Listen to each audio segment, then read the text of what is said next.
Në shtëpinë e Big Brother Kosovës, informacioni është fuqi.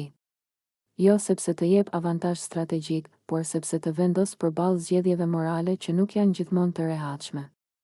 Dhe një nga këto zgjedhje u bë e dukshme në momentin kur lëndrimi foli hapur. Eliona ka pëlqim për Klodin.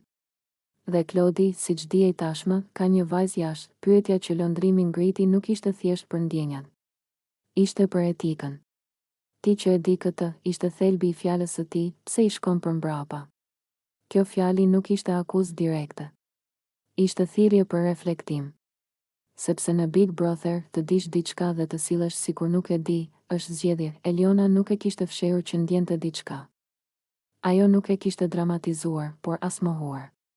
Pëlqimi I saj për Klodin ishte bërë I dukshëm në mënyrën si fliste, si reagonte, si priste. Dhe pikërisht këtu lind tensioni, kur ndjenja është reale, por konteksti e bën të ndërlikuar. Klodin e vendosi situata në një pozitë të vështirë. Jo sepse ishte I pafajshëm, por sepse heshtja e tij krijoi hapësirë për interpretime. Ai nuk e pranoi ndjenjen, por as nuk e preu qartë afërsinë. Dhe kur një burr që ka dik jashtë nuk vendos kufi të qartë, ai nuk është neutral. Ai po mban një derë hapur. Lëndrimi e pa këtë si problem. Jo vetëm për Elionën, por për parimin. Sepse Big Brother nuk është vetëm lojë strategjike. Është pasqyrë e normave që ne tolerojmë. Dhe tolerimi një afërsie emocionale, kur dihet se ekziston një lidhje jashtë, ngre pyetje që shkojnë përtej ekranit. Eseja e këtij momenti nuk është për të gjykuar dashurinë. Dashuria nuk kërkon leje për të lindur. Por sjellja kërkon përgjegjësi. Dhe përgjegjësia fillon aty ku njeriu thotë, e di këtë, prandaj do të ndalem këtu. Lëndrimi, duke artikuluar pyetjen, u bë zëri I një shqetësimi që shpesh lihet nën tapet. Pse shoqëria jonë është më e ashpër me atë që ndjen, sesa me atë që lejon ndjenjen pa kufi? Pse I kërkohet Elionës të kontrollojë emocionin, ndërsa Klodit nuk I kërkohet qartësi? Në Big Brother, këto pabarazi dalin shpejt në pa. Sepse kamera nuk kap vetëm fjalët, por edhe shmangjet. Dhe shmangia, në këtë rast, ishte mënyra se si Klodi I ikte temës sa herë që lëndrimi e shtynte drejt përgjegjësisë. Pse I shkon për mbrapa?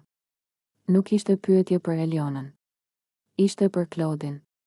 Sepse ndjekja emocionale nuk ndodh vetëm nga njëra anë.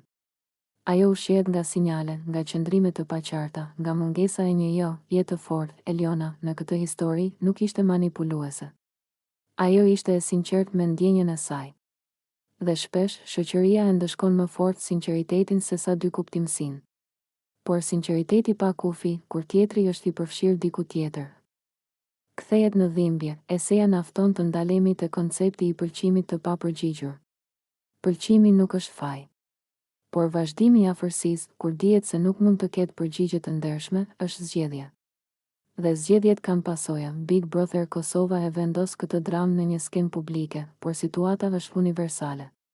Sa herë në jetën reale njerëzit nuk bëjnë asgjë dhe mendojnë se kjo I shfaqson. Sa herë mungesa e vendimit shndërrohet në vendim të dëmshëm, lëndrimi, duke folur, e prishi komoditetin e paqartësisë. Dhe kjo shpesh nuk falet. Sepse të thuash gjëra të vështira, sidomos për ndjenja, të bën të padëshiruar. Por edhe të domosdoshëm. Klodin kjo pyetje e vuri përballë një pasqyre që nuk donte ta shite. Sepse të pranosh se ke lejuar dik të afrohet emocionalisht, ndërkohë që ke dik jashtë, kërkon guxim.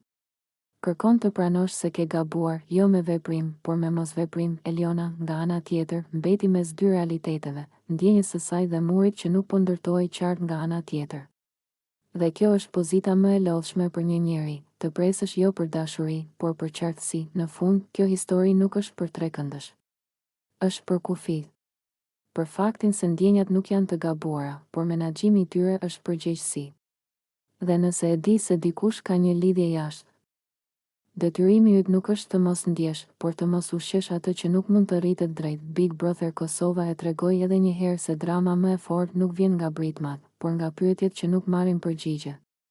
Dhe pyetja e lëndrimit mbetet pezull, jo vetëm për Klodin, por për të gjithë ne. Kur e di të vërtetën, a ke ende të drejtë të afrohesh, apo ke përgjegjësinë të ndalesh?